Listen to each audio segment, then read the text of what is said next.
ওমা হাযিহিল হায়াতুদ দুনিয়া ইল্লা লাহবুন ওয়া লাইব। আল্লাহ বলছে দুনিয়ার জীবন আর কিছুই না, শুধুই তামাশা, শুধুই খেলাধুলা। ঠিক। আল্লাহ কোরআনে বলছে ওয়ালামু আন্নামাল হায়াতুদ দুনিয়া লাইবুন ওয়া লাহবুন। দুনিয়ার জীবন বান্দা শোনো আর কিছুই নয়, শুধুই খেলাধুলা, শুধুই তামাশা। ঠিক। তামাশা, তামাশা। নবী সাল্লাল্লাহু আলাইহি সাল্লাম বলছে একটা কান কাটা মরা ছাগল একদিন সাহাবাদেরকে দেখাইয়া নবীজি বলছে তোমাদের মধ্যে কেউ আছো 1 টাকা মানে 1 দিরহাম মূল্যে এই মরা কান কাটা ছাগলটি আমার থেকে কিনবা? সাহাবীরা বলছে লা নাখুযু হাযা বিদিরহামিন। নবী আমরা 1 টাকা মূল্য এটা কিনবো না, এই কান কাটা মরা ছাগল। আল্লাহর কসম, মুসলিম শরীফের হাদিস। নবী সাল্লাল্লাহু আলাইহি সাল্লাম বলছে ফাওয়াল্লাহ লা দুনিয়া আহওয়ানু ইনদাল্লাহ মিন হাযা আলাইকুম। আল্লাহর কসম, আল্লাহর নিকটে দুনিয়াটা এক কান কাটা মরা ছাগলের চাইতে নিকৃষ্ট। কেন বললেন? বলেন। নবীজি বলছেন লাউ কানাতিদ দুনিয়া তা'দিলু ইনদাল্লাহ মিসলা জানাহি বাউদা মা সাকা কাফিরাম মিনহা শারবাতাম মিন মাইন।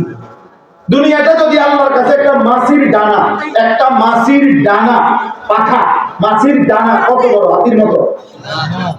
তাই মাছির ডানা পরিমাণ যদি মূল্য থাকতো তাহলে আল্লাহ একটা বেঈমান নাফরমানকে আল্লাহর জমিনে 1 ঢোক পানি পান করতে দিতেন না।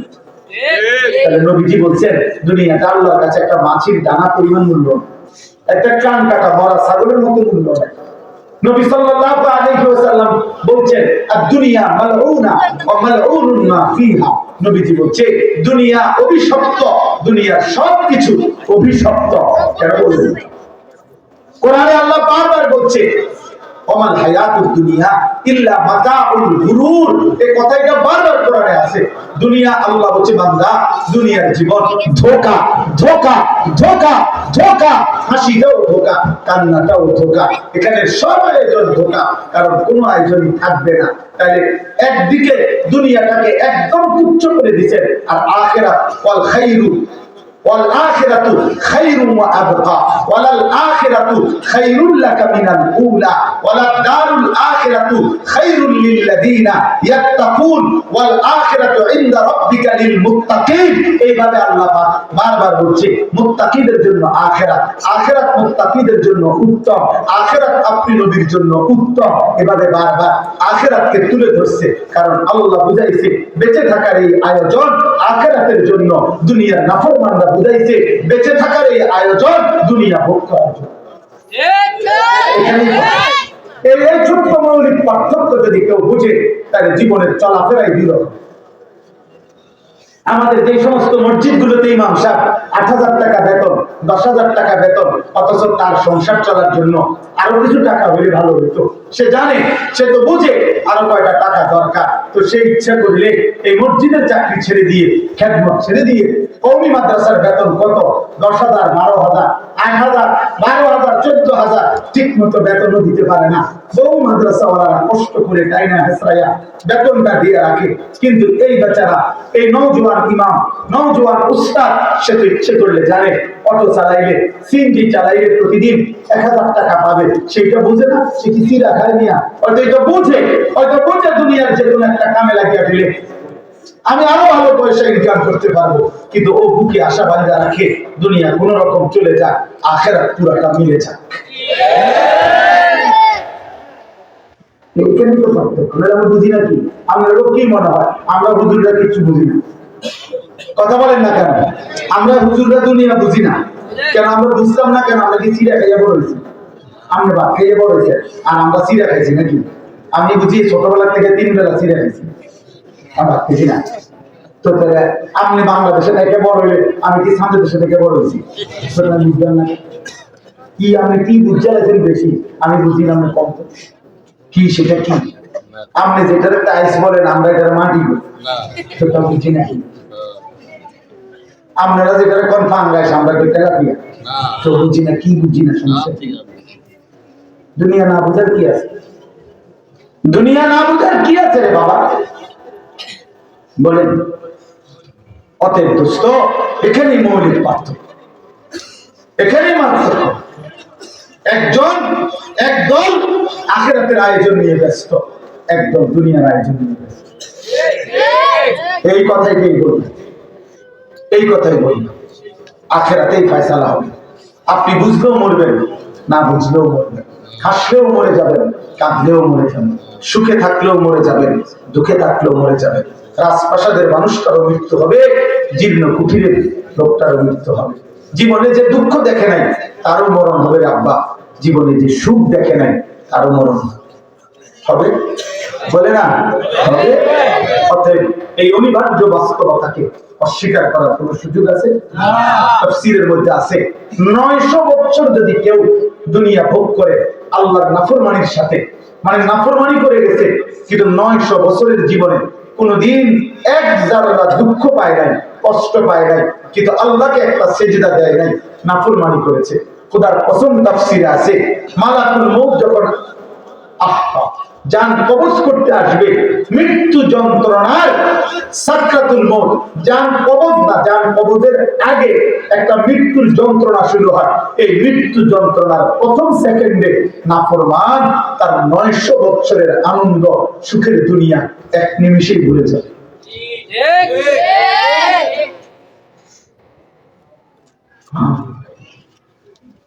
হযরত নূহ আলাইহিস সালামের একজন বংশধরকে ঈসা আলাইহিস সালাম কবর থেকে উঠাইছিলেন।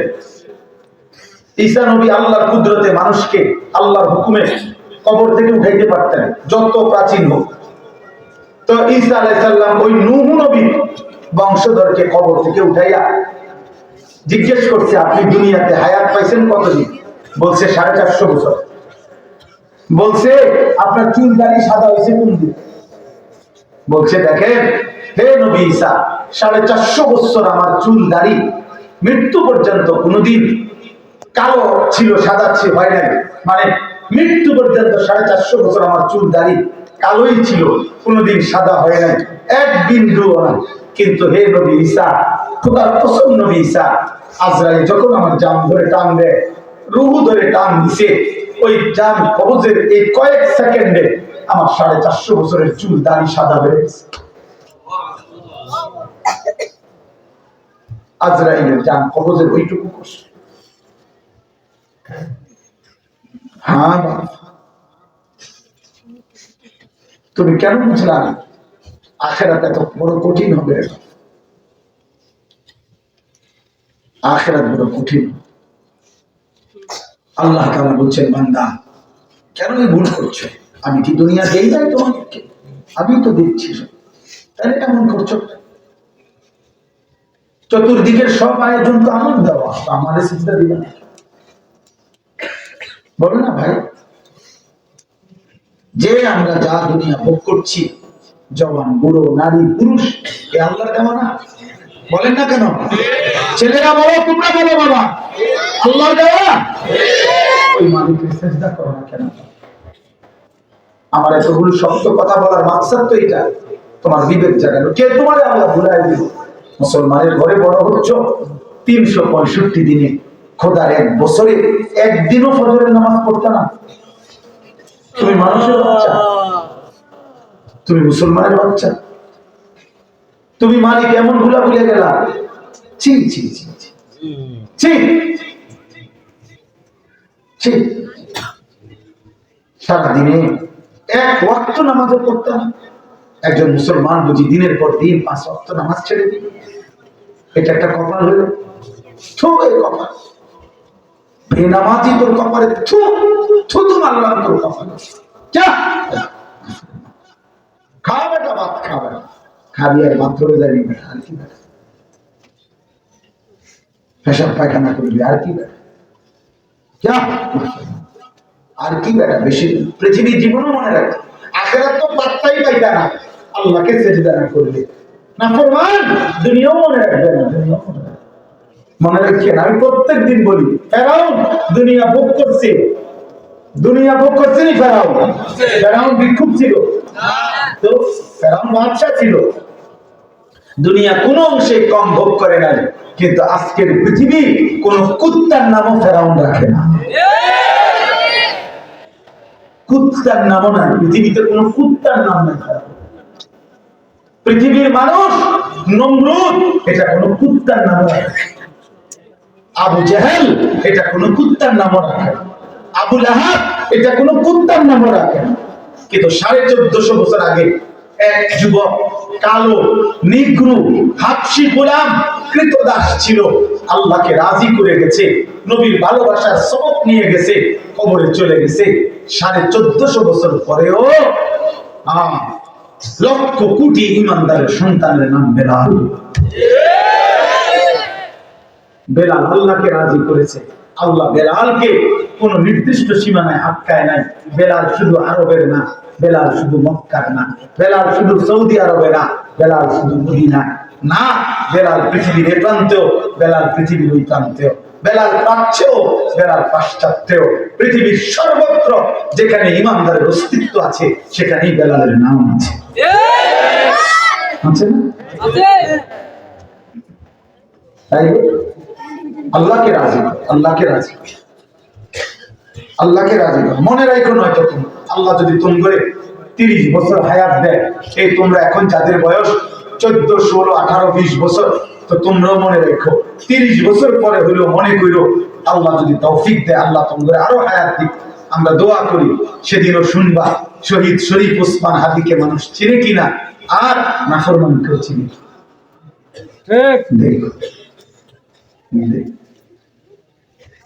এই জন্য দয়া করে আমার এই শেষ কথাগুলো হলো এটাই মূলত কথা। এই আয়াতগুলোর মূল বক্তব্য এই কথা। আল্লাহ তাআলা সূরা আনকাবুত, এই সূরা কোরআনুল কারীমের 20 নম্বর পারা 29 নম্বর সূরা, এই শুধু এখন 5টা আয়াতের তরজমা বলি তাহলে আমার কথা শেষ। আল্লাহ তাআলা বলতেছেন বিসমিল্লাহির রহমানির রহিম, আলিফ লাম মিম। এটা কোরআনের মুজিজা। আল্লাহ তাআলা কোরআনুল কারীম যে আল্লাহর কালাম, এই কথা প্রমাণ করার জন্য বিভিন্ন আঙ্গিকে কোরআন শরীফে আল্লাহ এটা প্রমাণ করছেন যে এটা আল্লাহর কালাম। মক্কার কাফেররা বলতো কোরআন মুহাম্মদের বানানো, নাউজুবিল্লাহ। আল্লাহ তাআলা এই কথাটাকে প্রতিহত করার জন্য বহু আঙ্গিকে জবাব দিয়েছেন। এর মধ্যে এটা 29টা সূরার শুরুতে আল্লাহ তাআলা কোরআনুল কারীমে কিছু অক্ষর নাযিল করছেন। এই অক্ষরগুলো নাযিল করে আল্লাহ বলছে, বন্ধু এগুলোর অর্থ শুধু আমি এবং আপনি জানি, অতএব আপনিও বলবেন না, আমিও বলবো না, শুধু নাযিল করে দিলাম। এবার পৃথিবীর সমস্ত নাফরমানদেরকে বলেন যে তোমাদের যত জ্ঞানী গুণী বুদ্ধিজীবী আছে সবাই বলো যে এই অক্ষরগুলোর অর্থ কি বলুন। আলিফ অর্থ কি, লাম অর্থ কি, মিম অর্থ কি, আলিফ অর্থ কি, লাম অর্থ কি, রা অর্থ কি, হা অর্থ কি, মিম অর্থ কি। এরকম 29 বার কোরআন শরীফের 29টি সূরার শুরুতে এটা আছে। শেষ পর্যন্ত 1450 বছরে আজ পর্যন্ত কোন বেঈমান নাফরমান পাপিষ্ঠ প্রমাণ করতে পারে নাই, বলতে পারে নাই এর অর্থ কি। অতএব বারবারই এটা প্রমাণিত হচ্ছে কোরআন আল্লাহর কালাম। তো বলে কারণ হলো কি? কারণ হলো পৃথিবীতে কেউ যদি গল্প লেখে, কবিতা লেখে, প্রবন্ধ লেখে, তাহলে পরবর্তী জ্ঞানী গুণীরা এটা ব্যাখ্যা করতে পারে, বিশ্লেষণ করতে পারে, বুঝাইয়া কইতে পারে উনি এটার দ্বারা এই বলতে চাইছেন, ওইটার দ্বারা এই বলতে চাইছেন, এটা ব্যাখ্যা করতে পারে। তো যদি মুহাম্মাদের বানানোই হয় তো তোমরা এটার মানে কি কইতার না? তোমাকে বুদ্ধিজীবী ডাকো না, তোমাকে পণ্ডিত যারা তাদেরকে ডাকো না, কেউ বলতে পারে। অতএব কোরআন কার কালাম? আহাসিবান নাসু আন ইউতরাকু আন ইয়াকুলু আমান্না ওয়া হুম লা ইফতানুন। আল্লাহ তাআলা বলেন, এই অল্প কথাই বুঝে আল্লাহ তাআলা বলেন, হে মানুষগুলো কি তোমরা ভেবেছো, আমার বান্দারা কি এই ভেবেছে যে সে শুধু মুখে বলবে, কাউল মানে জবান, মুখ দিয়ে বলা যে আমি মুমিন, আমি মুসলমান। আল্লাহ বলেন এতটুকু বলেই আমি আল্লাহ কোনো পরীক্ষা না নিয়ে তোমাকে এমনিতেই ছেড়ে দেব, জান্নাত দিয়ে দেব, এই কি ভেবেছো তোমরা? তুমি শুধু দেখাই বা ভোটার আইডি কার্ডে ধর্মের পাশে দেখা ইসলাম, জন্ম নিবন্ধন সনদে ধর্মের পাশে ইসলাম, পাসপোর্টে ধর্মের পাশে ইসলাম, নিজে পরিচয় দিবা আমি মুসলমান, খালাস। ফেরেশতা আখিরাতে গেলেই হাসরের ময়দানে বলবে আসেন জান্নাতে আসেন। হ্যাঁ, আল্লাহ বলছে কোনো পরীক্ষা নেব না। অহুম লা ইফতানুন, তাহলে কি কোনো পরীক্ষা নেব না আমি এমনিতে? আপনি বিড়ি খেতে খেতে ব্যস্ত থাকেন গা, কারণে না। আরে সুবহানাল্লাহ, আমরা 60 বছর এখনো আপনি কথায় কথায় গালি দেন, আপনি এই তালে ব্যস্ত থাকেন গা। ব্যস্ত আমাদের আব্বার সম্পত্তি। হ্যাঁ, কিতা ঘটনা কিতা? আপনার ঘরে প্রতিদিন বিবি বাচ্চা সবাই রঙিন টেলিভিশনে নাটক, সিনেমা, নর্তকীর নাচ দেখে, এই তালে সবাই ব্যস্ত যাবে গা। বিষয়টা কি? আল্লাহ বলেন ওয়ালাকাদ ফাতান্নাল্লাযীনা মিন ক্বাবলিহিম, শোনো বান্দা, প্রত্যেক যুগে আমি আল্লাহ যারাই নিজেকে মুসলমান পরিচয় দিয়েছে, আমি আল্লাহ তাদেরকে ঈমানের পরীক্ষা, ইসলামের পরীক্ষা নিয়েছি। কি নিয়েছেন? পরীক্ষা। কি নিয়েছেন? পরীক্ষা দিতে। ফালা ইয়ালামান্নাল্লাহুল্লাযীনা সাদাকু ওয়ালা ইয়ালামান্নাল কাযিবিন। আল্লাহ বলেন পরীক্ষা নিয়ে আমি জেনেছি ঈমানের দাবিতে কে সত্যবাদী, কে মিথ্যাবাদী। এজন্য বাপ আবারও বলছি, তোমরা ছেলেরা শোনো, কিছু ছেলে এখনো মনোযোগী না। তোমরা এই নিজেদের ধাক্কা ধাক্কি, দুষ্টামি, অসভ্যতা কোনোভাবেই ছাড়ে না। কিছু ছেলে রাত গভীর, ওই যে সবসময় একটা কিছু ছেলেদের জীবনটাই আমার এটা বেশি জন্য আফসোস লাগে, আসলে খুব ভয় লাগে যে আরে 14-16 বছর বয়সে ও যদি আল্লাহকে এইভাবে ভুলে যায়, 40 বছর পর্যন্ত সে পৌঁছলে কি হবে সে। আমি এই জন্য একটু বেশি চিন্তাই, ছেলেদেরকে বেশি বলি, কিশোর যুবকদেরকে নিয়ে বেশি ভাবি। আমার পেরেশানি এটা যে আমার বেশি চিন্তা লাগে যে মাত্র 16 বছর একটা ছেলের বয়স, এই যে এত বড় ঘাটতেরা যে মাত্র এত কম বয়সে একটা সেজদা দেয় না, এক ওয়াক্ত নামাজ পড়ে না। এ কিন্তু ছোটখাটো ডাক্তার না, এ কিন্তু ছোটখাটো বেয়াদব হচ্ছে না, শক্ত বেয়াদব হচ্ছে। ও মা, আপনি জানেন না ও কত বড় বেয়াদব। এত কম বয়সে তো এত সাহসী হওয়ার, এ তো মাত্র 16 বছর 14 বছর। এ এখনই আপনি ওরে বলেন যে তোর বড় মোবাইলটা দিয়ে খবর নিয়ে দেখবেন, এক সপ্তাহে 3 রাতে এ আপনার কোন বয়স্ক লোক, মনে করেন 60 বছরের কোন বুড়া মানুষ যারা মনে করেন 40 বছর যারা নাটক সিনেমা দেখছে, মনে করেন ধরে নিলাম উনি 40 বছর ধরে টেলিভিশন দেখে, এখনকার যার বয়স 60 বছর, এই বেটা 40 বছর ধরে যত বেডি দেখে নাই, এই হাইওয়ান 3 রাতে তার থেকে বেশি উলঙ্গ ছবি দেখে। তো ওর ভিতর কলজাটা বাচ্চা পেয়ে গেছে না। আপনারা বুঝেন না? নাই তো ছেলে পেলেদের চেহারার দিকে দেখেন, পাষাণ চেহারা, কালো চেহারা, সামান্যতম লজ্জা, দয়া, অনুভূতি নাই, এমন হয়ে গেল কেন বলেন না? একজন বাবা তো আন্দাজ করা উচিত, মানুষ তো চেহারা দেখলেই বুঝেছে ভাই আপনার কি মন খারাপ নাকি, মানুষ বলে না আমাকে, তাহলে চেহারা দেখলেই তো আন্দাজ। একজন বাবার তো চেহারা দেখলে আন্দাজ হওয়া উচিত আমার ছেলেটা কি চরিত্রবান হইতেছে না অসৎ হইতেছে, এটা কি বুঝার কথা না? আপনি এটা বুঝেন না? তাহলে আপনি বুঝেন না আপনার ছেলেটা মোবাইলটা দিয়ে কি করে? আপনি ক্লাস 8 এর বাচ্চাটারে 24 ঘন্টার জন্য মোবাইল দিয়ে দিলেন, আপনি মাত্র এসএসসি পড়ুয়া ছেলেটারে 24 ঘন্টার জন্য মোবাইলটা দিয়ে দিলেন কেন? আপনি আপনার 14 বছরের অবিবাহিত মেয়েটাকে ফুল টাইমের জন্য মোবাইলটা দিয়ে দিলেন কেন? কি করতে চাচ্ছেন? হ্যাঁ, বাচ্চা বলবে আপনার কাছে বলছে পড়ালেখার অনেক কাজ আছে, স্কুলের অনেক কাজ আছে। ওরে একবার জিজ্ঞাসা করে রাত 12টার পরে সকাল 8টা পর্যন্ত তোমার কোন স্কুলের কি কাজ? রাত্র 12টার পরে স্কুলের কি কাজ?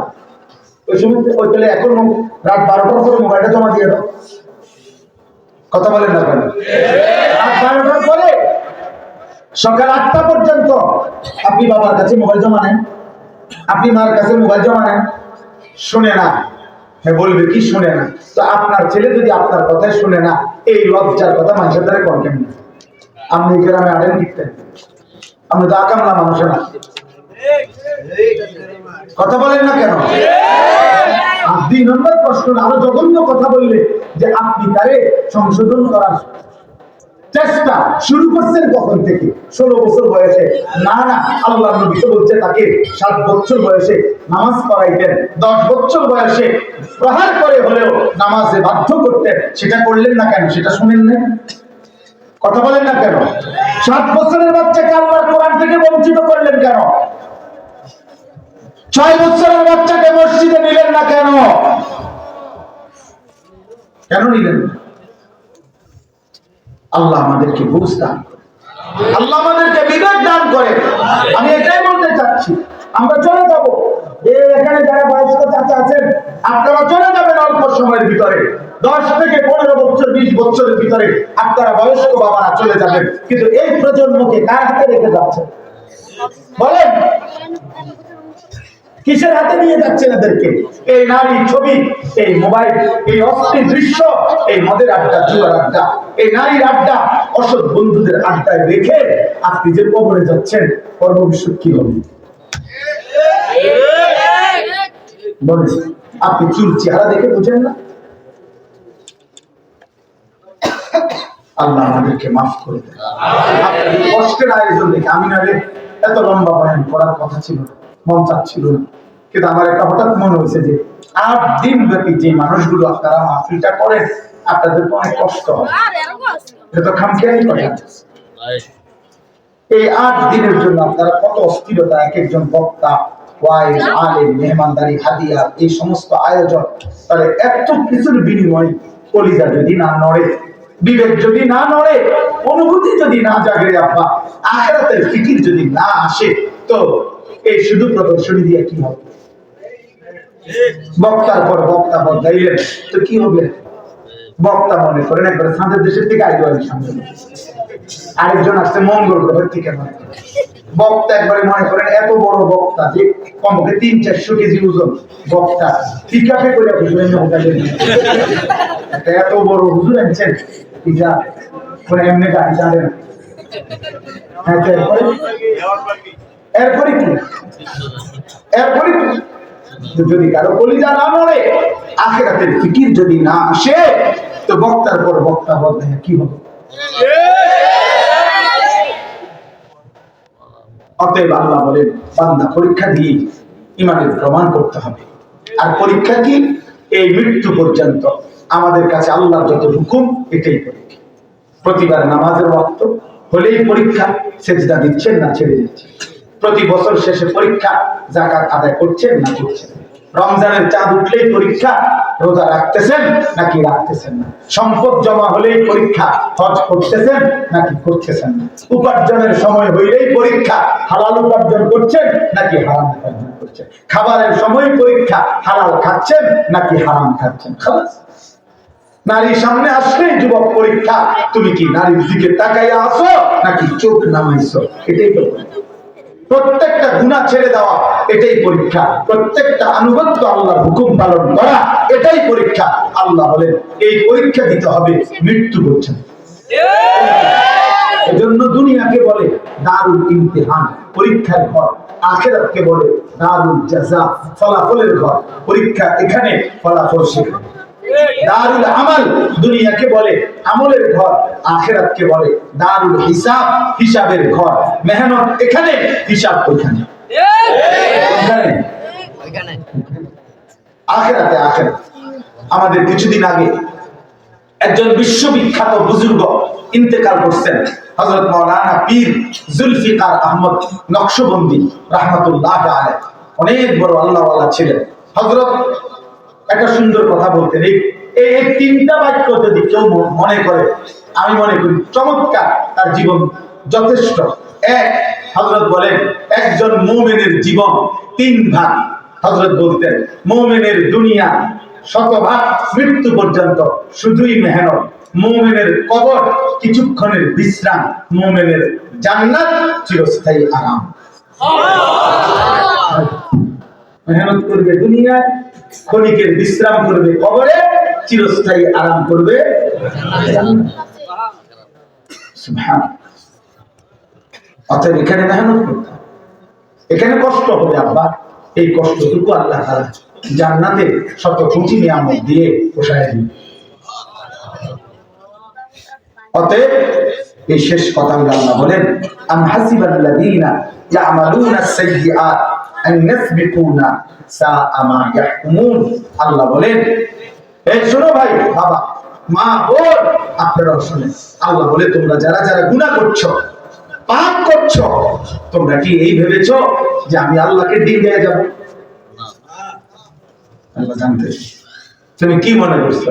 পুলিশ দেখে নাই, র্যাব দেখে নাই, বিজিবি দেখে নাই, সেনাবাহিনী দেখে নাই, মেম্বার জানে না, চেয়ারম্যান জানে না, মা জানে না, বাবা জানে না, দেশ জানে না, জাতি জানে না, পাড়া জানে না, পড়োশি জানে না, স্বামী জানে না, স্ত্রী জানে না, ছেলে জানে না, মেয়ে জানে না, কেউ জানে না। আল্লাহ বলে তোমরা যারা গুনাহ করছো, মিথ্যা, চুরি, ডাকাতি, জিনা, ব্যভিচার, মদ, জুয়া, অস্থিরতা, বেহায়াপনা, বেপরদিকি, আল্লাহ তাআলা বলে তোমরা কি ভেবেছো যে আমি আল্লাহকেও ডিঙিয়ে দেব, আমার থেকেও ছুটে যাইবা? আল্লাহ বলে যদি এটা বুঝে থাকো, যদি এটা ভাইবা থাকো, এটা তোমাদের ভুল সিদ্ধান্ত, মন্দ সিদ্ধান্ত। আল্লাহ বলে বান্দা, এক জাররা, এক সেকেন্ড আমি রবের নজর থেকে তুমি আড়াল হতে পারবা না। পারবে? আল্লাহ থেকে আড়াল হওয়া সম্ভব না। সম্ভব। এই মালিককে ফাঁকি দেওয়া যায়। আলাম ইয়ালাম বিআন্না আল্লাহ ইয়ারা।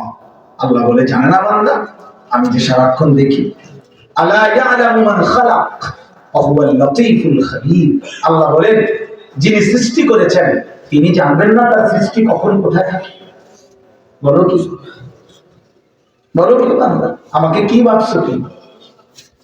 আমি আল্লাহকে আন্দাজও করতে পারো না আমি কেমন মালিক। এই জন্য আল্লাহ থেকে লুকানো সম্ভব? যুবক ভাই বলো, রাত 2টা বাজে, পৃথিবীর সবাই ঘুমিয়ে গেছে, তুমি নারীর ছবি দেখতেছ, আল্লাহ ডাক দিয়ে বলে আনিস আমি জেগে আছি, আনিস আমি হিসাব নেব।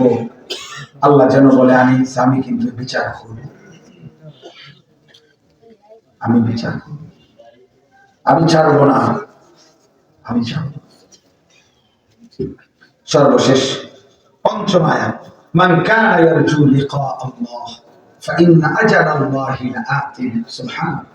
আল্লাহ বলে অতএব সব কিছু বুঝে শুনে পরীক্ষা দেওয়ার নিয়ত করছো যারা, এবং আমি আল্লাহর হুকুম পালন করবা যারা, গুনাহ ছেড়ে দিবা যারা, এই কথা মনে করে যে ইবাদত করতে করতে আল্লাহর কাছে একদিন সাক্ষাৎ হবে, জান্নাত পাবো, আল্লাহর মুলাকাত পাবো, এই আশা করে যারা বন্দেগী করছো, আল্লাহ বড় মায়া করে বলছে ফাইন্না আজালাল্লাহি লাআতিন। শোনো, সিজদা দিতে থাকো, গোলামি করতে থাকো, গুনাহ ছেড়ে দাও বান্দা, আমি আল্লাহ তোমার একটা আশা, আমার সাক্ষাৎ পাইবা, জান্নাত পাইবা।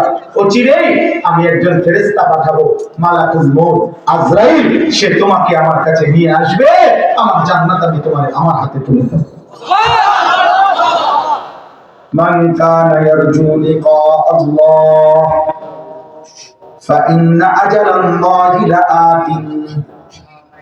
যারা যারা আমি আল্লাহর মুলাকাত, সাক্ষাৎ, জান্নাত কামনা করছো, আমার ফেরেশতা মৃত্যুর আসবে তোমার কাছে নিয়ে যাবে। এজন্য মুফাসসিরিন কিরাম বলেন আল মাউতু জাসরুন ইউসিলুল হাবিব ইলাল হাবিব। ইমানদারের মৃত্যু হচ্ছে একটা পুলের মতো, একটা ব্রিজের মতো, একটা সাঁকোর মতো। যেই পুলের এই পাশে দাঁড়িয়ে আছে ইমানদার, ওই পাশে দাঁড়িয়ে আছে রব্বুল আলামিন। এই পাশের যিনি তিনি আল্লাহর বন্ধু, ওই পাশে যিনি তিনি মুমিনের বন্ধু। দুই পাশে দুই বন্ধু দাঁড়িয়ে, মাঝখানের পুলটা হচ্ছে মৃত্যু। মৃত্যুবরণ করিলেই আজরাইল যেন এক বন্ধুকে আরেক বন্ধুর সাথে মিলায় দিচ্ছে।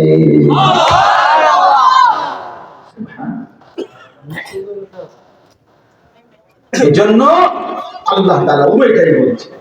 আল্লাহ বলছে নাফরমান আমাকে ছুটতে পারবা না, আমাকে ছাড়াইতে পারবা না। আর বলছে ইমানদার আমার সাক্ষাৎ যদি চাও, জান্নাত যদি চাও, আমি আজরাইল পাঠাবো, ও তোমাকে নিয়ে আসবে আমার কাছে, আমার জান্নাত আমি তোমাকে দিয়ে দেব। মুলাকাত হবে, সাক্ষাৎ হবে। অতএব আজকে এই গভীর রাতে দয়া করে অনেক মা বোন আছেন পর্দার আড়ালে, আপনাদের জন্য আমি বিশেষভাবে বলতে চাই, মা বোন যারা মুসলিম নারী, মনে রাখবা মা বোন, মনে রাখে নারীর পর্দা, নারীর ইজ্জত, নারীর সতীত্ব, নারীর সম্ভ্রম, নারীর লজ্জা, নারীর হায়া, এটাই তার জীবনের মূল সম্পদ। যে নারীর পর্দা নাই, যে নারীর সতীত্বের কদর নাই, যে নারীর ইজ্জতের কদর নাই, যে নারী তার দেহ রূপ যৌবন ঢেকে রাখার মানসিকতা নাই, যে নারীর মধ্যে পর্দার মানসিকতা নাই, ওইটা কোরআন সুন্নাহর দৃষ্টিতে নারী নয়, বরং এটা এক ধরনের প্লাস্টিক।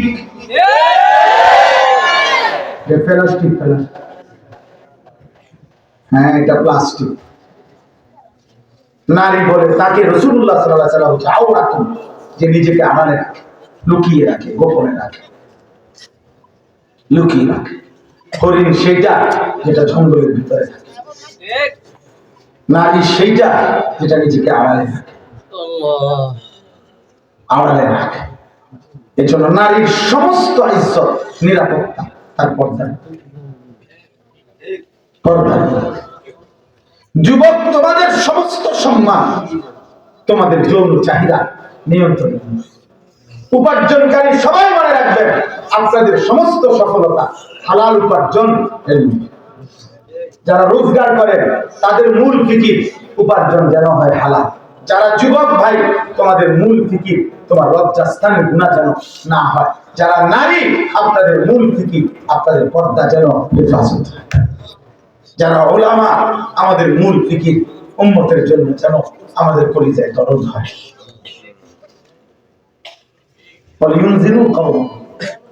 আল্লাহ যেন আমাদের প্রত্যেকের অবস্থান থেকে আখিরাতের ফিকির দান করে, আখিরাতের ফিকির দান করে। আল্লাহ তাআলা এই 8 দিন ব্যাপী ঐতিহাসিক তাফসীরুল কোরআন মাহফিল আল্লাহ কবুল করে নেন।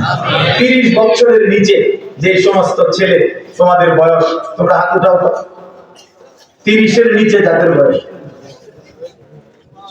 মাশাআল্লাহ মাশাআল্লাহ মাশাআল্লাহ।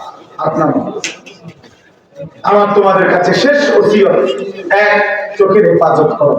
নারী ছবি, অস্থির দৃশ্য একটা ছেলে হলো দেখুন, আল্লাহ তৌফিক। দ্বিতীয় হলো ফজরের নামাজ জামাতের সাথে পড়ার চেষ্টা করো। আমার একটা মেহনত ভাই, আমি একটা ছোট্ট কাজ করি, সেটা হলো ফজর ক্যাম্পেইনের কাজ করি। মানে ফজরের নামাজে মুসল্লি বৃদ্ধির চেষ্টা। বিভিন্ন জায়গায় এটা বলি, চেষ্টা করি যে যুবকরা, কিশোররা যেন ফজরের নামাজ জামাতে পড়ে। ফজরের নামাজ তোমরা একজন যুবক শুধু সিদ্ধান্ত নিবা যে আমি ফজর পড়বো, আমার একজন বন্ধুকে ফজরের নামাজের জন্য উঠাবো। তোমরা 2 জন হইলে, তোমরা ডাকলে আরো 2 জন হবে, 4 জন, 4 জনে ডাকলে 8 জন হবে, 8 জনে ডাকলে 16 জন হবে। এইভাবে ফজরের মুসল্লি বাড়বে, খোদার কসম মাহাদির সৈনিক বাড়বে।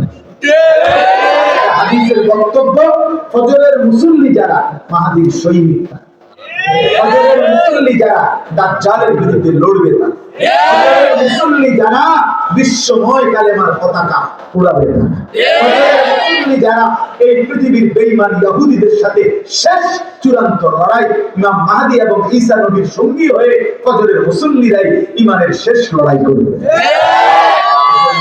কিতাবের বর্ণনা হলো ইমাম মাহদী এবং ঈসা আলাইহিস সালাম সম্মিলিতভাবে দাজ্জাল এবং ইহুদিদের বিরুদ্ধে শেষ যুদ্ধ শুরু করবে। ফজরের নামাজ পরে, ফজর পরে, আর আসরের ওয়াক্ত হইতে হইতে মসজিদে আকসা বিজয় হবে, পৃথিবীময় ঈমানের পতাকা।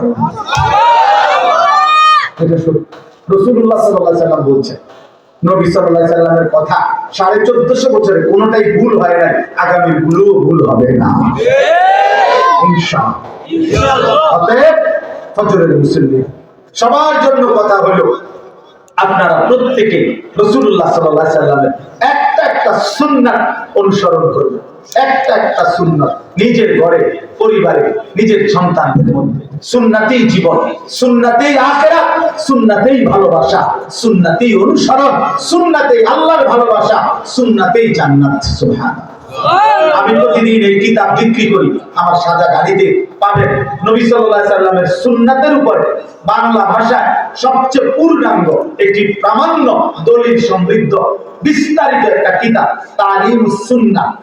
আমাদের নবী সাল্লাল্লাহু আলাইহি সাল্লামের সুন্নাতের উপরে যাবতীয় সুন্নাত সব এটার মধ্যে আছে, ছোট বড় একেবারে সব বাংলা ভাষায়। প্রায় 600 পৃষ্ঠা ব্যাপী সুন্নাতের এই কিতাব আমাদের গাজীপুরের কাপাসিয়ার হযরত বাংলাদেশের একজন অন্যতম বুজুর্গ অধ্যক্ষ মিজানুর রহমান চৌধুরী হযরত দামাত বারাকাতুহুম এই তালিমুস সুন্নাহ কিতাবটি অনেক আলেমদের সমন্বয়ে উনি লিখছেন। আমি হযরতের কাছ থেকে এনে 400 টাকা মূল্যে বিক্রি করি, এটা গাড়িতে একটা উদ্দেশ্যে বিক্রি করি। উদ্দেশ্যটা হলো আমি হযরতের কাছে বলছি যে হযরত দোয়া করবেন, আমার একটা আশা মাহফিলে মাহফিলে আমি এই কিতাবটা বিক্রি করি, এই আশায় উম্মতের ঘরে ঘরে নবীর সুন্নাতের একটা পূর্ণাঙ্গ বই পৌঁছুক, মা চাচি দাদি নানি ছেলে বুড়া যখন যার সময় হয় তিনি পড়বেন, একটা একটা সুন্নাত শিখবেন, আমল করবেন, আমিও সবটাই জারিয়া সুন্নাতের সওয়াব পাইবেন। আল্লাহ তাআলা তৌফিক দান করেন। আল্লাহ তাআলা আল বাইতুল মামুর জামে মসজিদের এই ফিকির আল্লাহ কবুল করেন, মাদ্রাসার সমস্ত জরুরত আল্লাহ পূরণ করে দেন। আপনারা খুব দিবেন, মাদ্রাসার জন্য চাউলের কথা বলছেন, মাহফিলের জন্য টাকা পয়সা দিবেন, যে যেমনে দিবেন আল্লাহ যে যত ওয়াদা দিবেন আল্লাহ তাদের উত্তম বিনিময় দান করেন। আমিন।